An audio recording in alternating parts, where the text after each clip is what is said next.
Hi, my name is Reed Verdesoto, and I work at reedverde.com, where I consult with churches. I've worked with about 300 churches, and I help them to design their website structures, their apps, their social media. I'm also the communications director at gatewaychurchepc.org, where I built our website, I built our app, I do our social media. I also told my pastor, because I'm a volunteer, that he can have 30 minutes of my time a week. You heard that right. I only work for them for 30 minutes, and so I've only brought on the amount of work that I can do in those 30 minutes, but I do quite a lot because what I like to do is create empty Tupperware containers for meal prep. Right? I get my things ready so that I'm able to ingest these things, and then I tend to give my team their half hour of work so that they can get their stuff in there too. But I help churches get to this point in making sure that they maintain their website, their apps, and things like that in about 30 minutes of work, or whatever is appropriate for their team. So the way that I do this is I consult with people, and I like to talk to them about their content last. All right.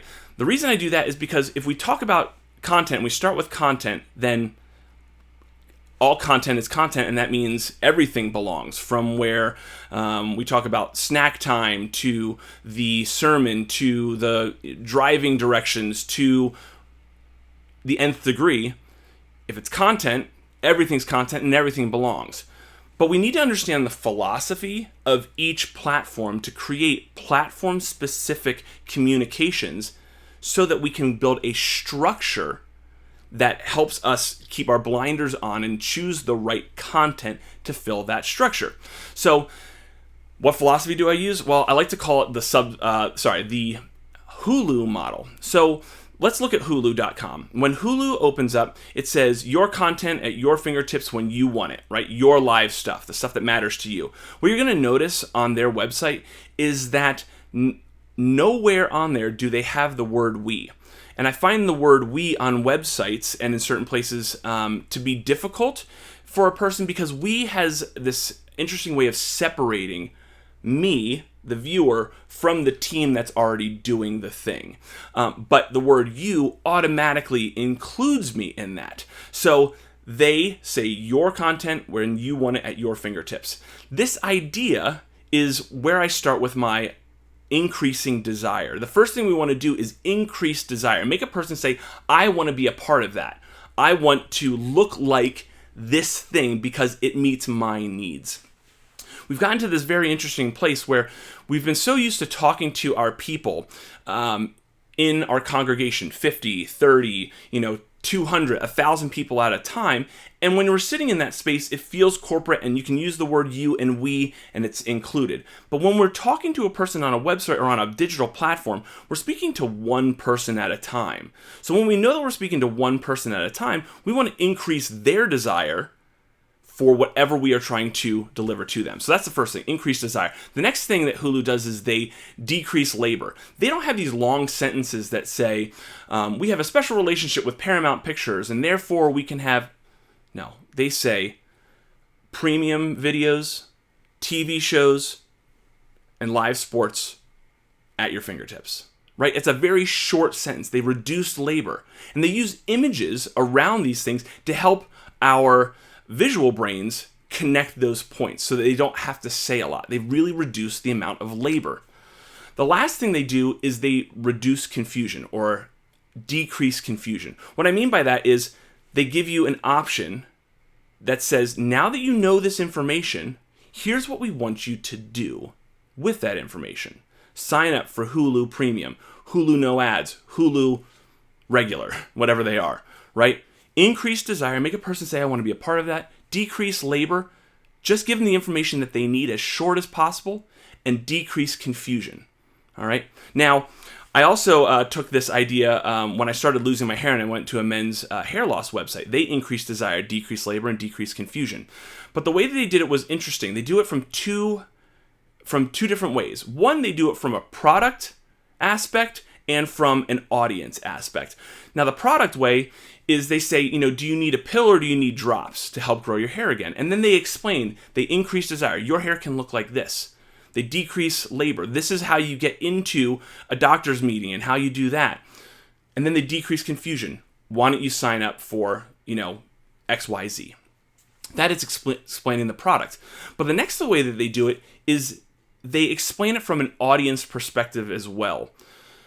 They asked me, are you losing your hair from the front or are you losing it from the back? And when I said I was losing it from the back, I clicked on that button, and then they showed me what I could look like with images that looked like me and explained both the pills and the drops and what the advantages of either was, reduced my labor and reduced my confusion, right? That was an audience-specific way. Well, how does this apply to churches?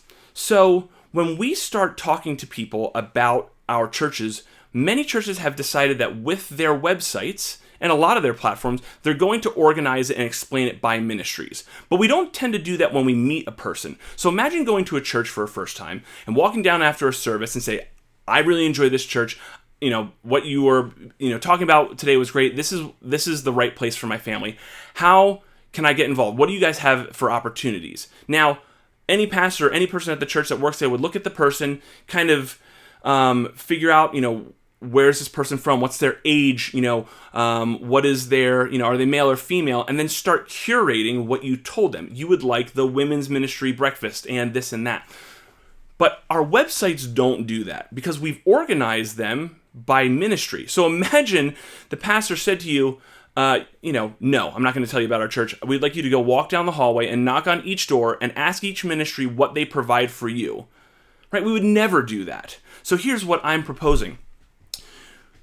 Children's page on a website or the children's area is not a ministry first and foremost. It is an audience. So on pages that I create with people, when we talk about children, sure, children's ministry runs Sunday morning and it has this. But if women's ministry has Mom's Day Out, I'm also going to put that on the children's page because it serves them. And I'm going to say, hey kids, come and have a free, fun time to hang out with your friends from 3 to 6 o'clock on Tuesday afternoons, right? Because that matters to the child. Then if, Boy Scouts meets at your church and is a part of your ministries, but you didn't run it, I also put it on the children's page. And then if another church is using your building and you're in partnership and they're running Awana, I also put that on the children's page. Because here's the thing, new people and people who are coming to your website, nobody cares about how you're organized, right? Nobody cares about which ministries run what. They are worried about what is going to help them get connected and grow when they're a part of your church. How can we increase the desire of a child, decrease their labor? These are the things that we have. Decrease their confusion. This is how you get connected, right?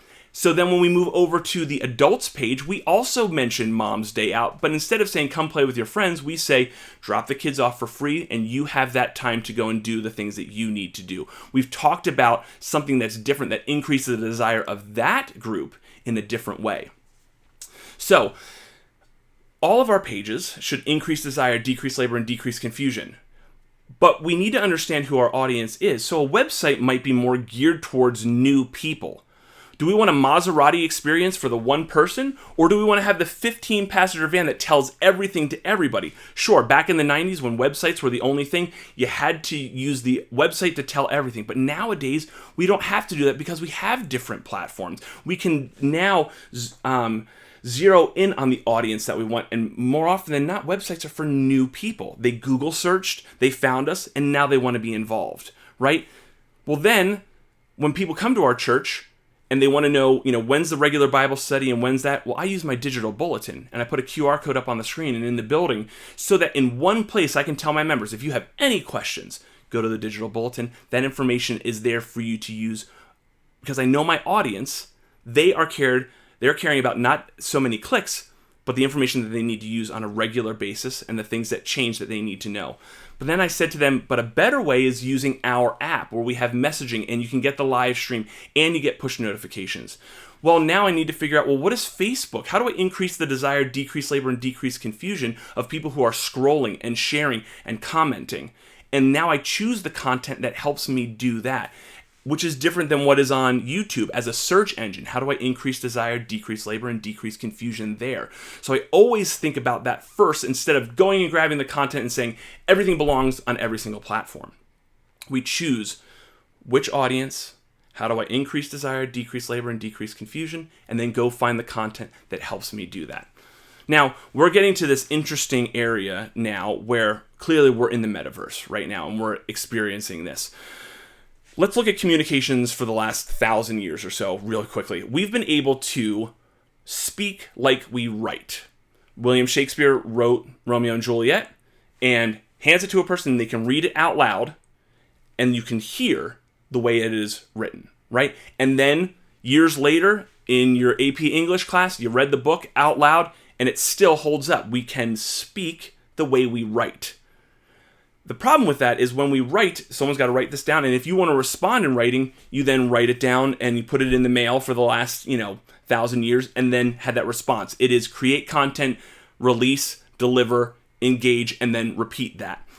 Well, it wasn't until about the last 50 years or so, really, from my perspective, back to the 90s and 2000s, that we've been able to write like we speak. Because when you and I speak, I say something, then you say something, and you interrupt, and then you laugh, and then we have this instantaneous sense of communication, which wasn't able to be done in writing until we had instant messenger. The problem with that is that it wasn't ubiquitous, but we could, send a message to our friend and they would put LOL and then eventually emojis and things like that so that we could bring along our inflection and bring along sarcasm or sternness or things like that we normally have in speech. It wasn't until everyone really got a cell phone that we were able to really write like we speak. You can send a message instantaneous and have those conversations back and forth and back and forth. Well, the next iteration of changing from one to the other is kind of upon us right now. In the social media age, we are still speaking like we write. And what I mean by that is you create a video, you create a TikTok, a sermon, these types of things, and then you have to put it on the platform and send it on out. Or when we're in Zoom, we are presenting an idea, and then it's very hard to hear multiple people talking at the same time. So we have to be able to then, stop and interact in this one space and just deliver in turn. Well, now with the metaverse, we are going to be able to start doing social media and online things with people, next to people, because, let's just talk about Zoom.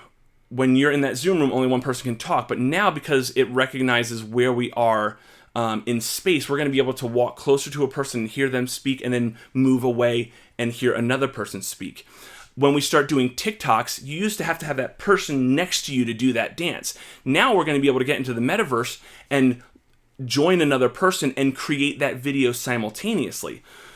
We're at this very interesting place where we now need to think about who is the audience that is here in the metaverse? Who are we going to be connecting with? It's going to be early adopters. We're not going to be able to ask our entire church to get on there. But how does this work philosophically? And what structure should we be delivering our content in based on how everybody else is using the metaverse? How are we going to be able to deliver our sermons or deliver our content on these platforms that help us increase desire, decrease labor, and decrease confusion? What do we want them to do, right? I'm not quite sure yet. Is the metaverse going to be a place where we do a lot of our discipleship and one-on-one stuff? Maybe.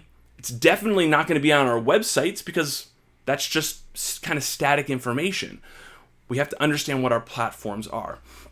So I really hope that this helps you think about each of your platforms and think about the philosophy and how you communicate those ideas so that you are targeting the correct audience. We don't need to conflate any of those platforms to our entire identity. They're just a pamphlet. They're just a tool that has a pretty typical use case that most people are using for. Websites are for searching. Apps are for checking your balance. Facebook is for scrolling. YouTube is for searching and watching video. I know I'm being reductive. I get that. But when we have that reductive look, we can say, all right, well, then I'm going to focus on these things and not conflate this platform to our entire identity and just get the content into the structure that works, that's hitting these people so that they can make a decision on what to do next. My name is Reed Vertisoto. Thanks so much for letting me speak. If you have any questions, I would love to talk with you. Reach out to me and I will be here in the metaverse, and I hope to talk to you soon. Thank you so much.